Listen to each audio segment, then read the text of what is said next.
Welcome back to Consider This. Melisa and Sharaad here. We're taking a look at the International Baccalaureate. We have the Director General Emeritus of IB here with us, Jeffery Beard. We also have Vincent Chian, who's the principal for Fairview Kl Campus. Fairview is an International Baccalaureate school, and there's been recent reports that have highlighted that Malaysian students in international schools now significantly outnumber their foreign counterparts. Vincent, is that the case in Fairview? Are there more Malaysian students than there are foreign students? Thanks for the question. We have 5 campuses, and I think it varies slightly across the campuses. In my head campus, there are more expatriates than there are Malaysians. But in the other campuses, where there perhaps are fewer expatriates, for example, Ipoh or Penang, there are definitely more Malaysians there. And I think, in some ways, Malaysians want that choice. They want the ability to choose a pathway for their children that, in some ways coheres with their own sense of what the world is and what those values must be. Jeffrey, could you help us understand the idea of future-proofing education? It's a term that's expression that's bandied about.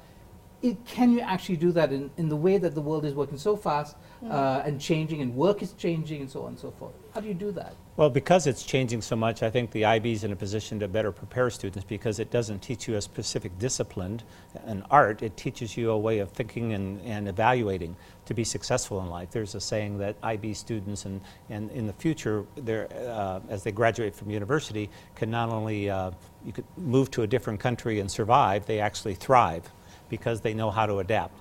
So they're better prepared. When they go to university, statistically, they will finish university more quickly than their counterparts within 5-6 years, and they're more successful in life. The research we've done has shown that their average salary will be higher. So it's a good return on investment. Okay. Can we just shift very quickly to the teacher, the IB teacher? What is it required? Because we have a problem. We have wonderful blueprints in Malaysia when it comes to education. The delivery of those ideals goes to primarily the teacher, right? What is the IB teacher like? The IB teacher is different. He or she is exceptional. So we start with a teacher that's already certified to teach in a public school, and we change them.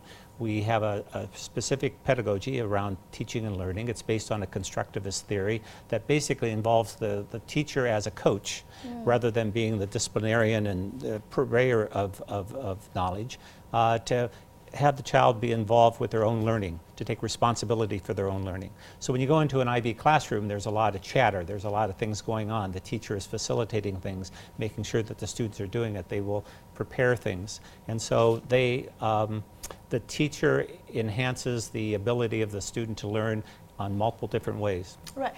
What about the Malaysian perspective, Vincent? I mean, can we replicate this ideal in Malaysia, given, again, the talent pool that's available, and also kind of cultural nuances, right? I mean, I remember this deference to the teacher where you kept quiet when the teacher was talking. There was no such thing as banter in the classroom. Wow. You guys really have great questions. I think different folks with different strokes. Some people are able to, some people are attracted to this ideal and some people aren't. I think out of respect, not everybody enjoys or would like to become an IB teacher. And I want to really, really respect that.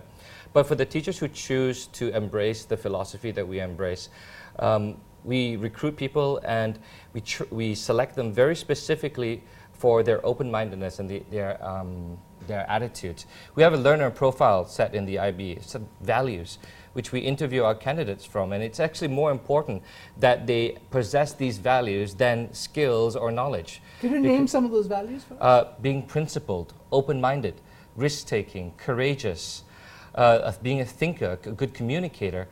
When we interview people, if your skills and your knowledge are amazing, but your values don't reflect the IB values that we need from you, there is a very low chance of you succeeding over the next 3 years while we have you.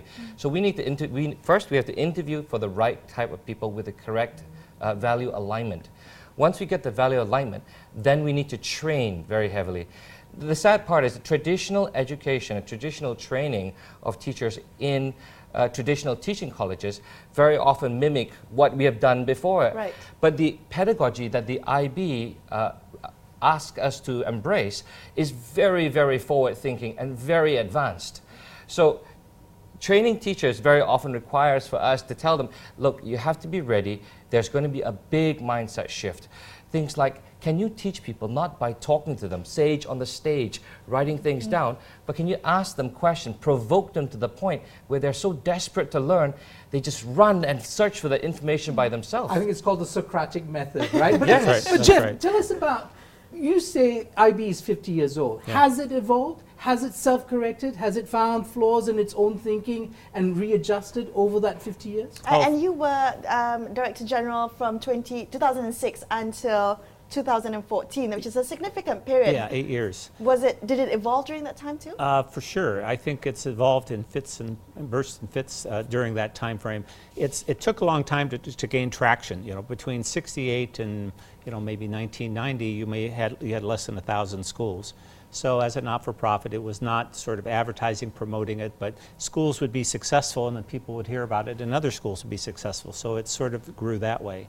When I came in, basically my role was to help it prepare for the 21st century to scale, because we had, at the time I came in, less than 2,000 schools. And the big achievement was we're going to hit 2,000 schools. And the mindset was one around, well, it's going to stop. I mean, we were running it like a big school. And as it expanded, we were just adding on additional staff and trying to do more things from the center.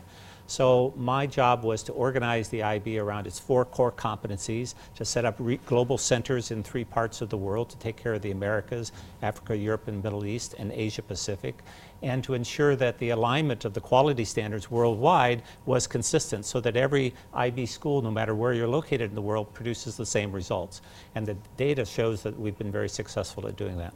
All right, thank you so much, gentlemen, for being on the show. That's all the time we have for this episode of Consider This. Sharaad and I will be back same time tomorrow. We'll see you then. Good night.